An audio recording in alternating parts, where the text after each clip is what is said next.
So when putting on the side pipes, one of the things that can happen is that the tip of the side pipe can be too close to the car.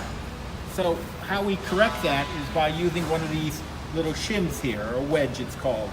Up front here, you'll notice that we have actually 3 different types of spacers. This one spacer is just a 1/4 of an inch. And this here is another wedge you will see here, but it's actually thicker here and thinner. They go from larger to smaller. You'll see how small it gets here. Depending on what direction we move it, if the side pipe was too close to the car and we moved it out like this, we can see the space here. This shows us what size of wedge that we would need to purchase that would allow us to align the side pipe perfectly here. Once you get the header mounted to the car, the first thing you want to do is mount the side pipes to the header, and you want to keep these bolts loose. And the reason we keep the bolts loose, it allows you to then move the side pipe in or out.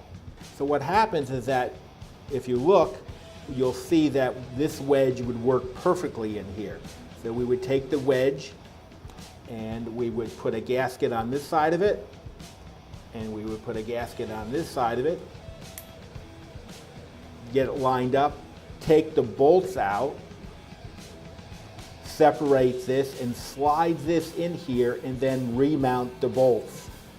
Once you have it all buttoned up and put back together, the side pipe would be perfectly aligned, and you would be able to then tighten down the bolts. Now that we've put the wedge between the side pipe and the header, you can see how much more space is in here. It kicked it out a good 1.5 inches, 2 inches.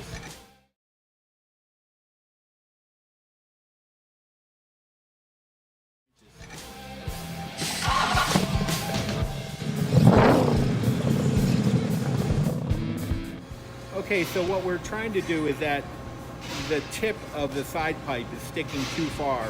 It's not level, too far into the air. So there's 2 ways that we can adjust that. First way is by putting smaller bolts into the bolt holes here. You'll notice this bolt here is at the bolt size that we get when you get your side pipes. It's a 3/8 inch bolt. And this bolt here is 5/16. And the difference in the thickness will allow the side pipe to either move up or down and fix the problem you're having. And the second way is by taking a high-speed grinder and grinding out where we have marked in red where my thumb is. And that will allow you to be able to adjust the pipes easily.